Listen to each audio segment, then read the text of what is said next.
Hello जी, आशा करती हूँ कि आप सभी बहुत अच्छे होंगे भई। सबसे पहले तो आप सभी को गुड मॉर्निंग। जैसा कि आप सभी को पता है कि हरियाणा पब्लिक सर्विस कमीशन की तरफ से असिस्टेंट प्रोफ़ेसर के एग्ज़ाम कंडक्ट करवाए जा रहे हैं भई।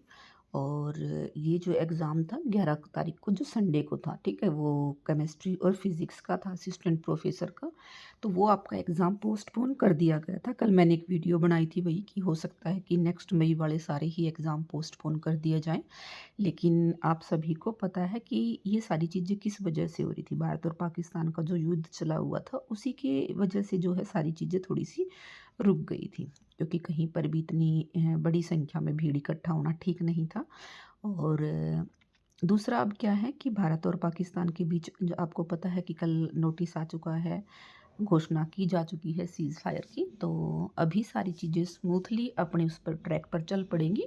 और क्योंकि जो एचपीएससी वो हर संडे को ही एग्ज़ाम कंडक्ट करवाता है, तो जो नेक्स्ट एग्ज़ाम है अब वो आपका 18 मई को ही, यानी कि हाँ, हिस्ट्री सब्जेक्ट का है। तो हिस्ट्री सब्जेक्ट का जो एग्ज़ाम है वो अपनी डेट पर ही होगा। आगे की जो भी चीज़ें हैं, आपका इंटरव्यू का शेड्यूल है या जो भी है आपका, वो टाइमली ही आएगा। इसलिए परेशान होने की, पैनिक होने की ज़रूरत नहीं है। अपनी लगातार तैयारी करते रहें भई, क्योंकि एक दिन में कल मैंने वीडियो बनाई थी लेकिन कल शाम को ही आ गया है।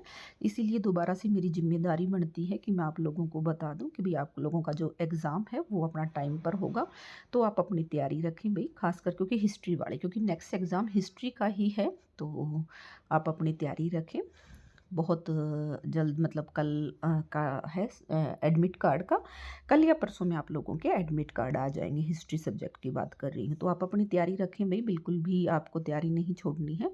और जो ये एग्ज़ाम है केमिस्ट्री और फ़िज़िक्स वाला, ये भी अपनी तैयारी रखें, क्योंकि जून में अगर कोई भी डेट इनको ऐसी मिलती है, क्योंकि संडे का दिन इसीलिए ही तय किया जाता है कि संडे को जो दूसरे स्कूल वगैरह हैं वहाँ छुट्टी होती है, तो एग्ज़ाम कंडक्ट किया जा सकता है।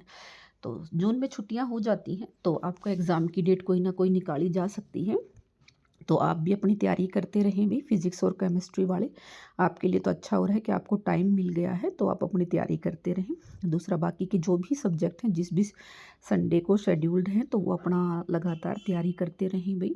और प्री के एग्ज़ाम के लिए आप लोगों को बस एक हिदायत देना चाहूँगी कि ज़्यादा क्वेश्चन आपको ये नहीं है कि 100 के 100, काफ़ी बच्चे ऐसे हैं जो 100 के 100 क्वेश्चन अटेम्प्ट कराते हैं भई। क्योंकि कई ऐसे भी होते हैं ना जिन्होंने पहले नेगेटिव वाला कोई पेपर ना दिया हो। तो अगर जिस भी एग्ज़ाम में आपको पता है कि असिस्टेंट प्रोफ़ेसर में नेगेटिव है, तो मार्किंग है, तो आपको सारे के सारे अटेम्प्ट नहीं करने हैं। आप 80 से ऊपर कोशिश करें। अगर पेपर बहुत ही ज़्यादा आसान है तो हम क्या ही कर सकते हैं भई। अदरवाइज़ आप ये मान के चलें कि 80, 70, 80, 80, 85 तक का आप अपना रख सकते हैं। और उसके बाद आप मान लीजिए 85 क्वेश्चन अटेम्प्ट कर रहे हैं, 15 नहीं कर रहे हैं, तो ई एफ ऑप्शन को ज़रूर सर्कल करें भई। ऐसा ना हो कि पेपर आपका बहुत अच्छा चला जाए, बट अगर आपने ई ऑप्शन को सर्कल नहीं किया तो आपका पेपर चेक नहीं होगा। अगर आपने 10 सर्कल आपने खाली छोड़ दिए हैं, तो वो बहुत ज़्यादा ध्यान रखने की ज़रूरत है। थोड़ा पेपर का अटेम्पटेशन का तरीका हर किसी का अलग-अलग होता है। अभी जैसे मैं तो ऐसे करती हूँ कि भई स्टार्टिंग में जो आ रहा है ना उसके ऊपर तो उसी टाइम टिक कर लेती हूँ। जो मैंने कभी नहीं सुना और नेगेटिव मार्किंग है, तो फिर उसको मैं गोल सर्कल कर लेती हूँ, मतलब वो कर देती हूँ, पर कट लगा देती हूँ छोटा-सा कि भई ये तो मेरे को करना ही नहीं है। और जिसमें मुझे ये लगता है कि ना 2 में थोड़ा हाँ कन्फ्यूज़न है, तो मैं उसको थोड़ा ऊपर सर्कल कर देती हूँ। उससे फिर है ना, जब हम पेपर अटेम्प्ट करते हैं तो हमें बारी-बारी वो चीज़ें देखने की ज़रूरत नहीं है।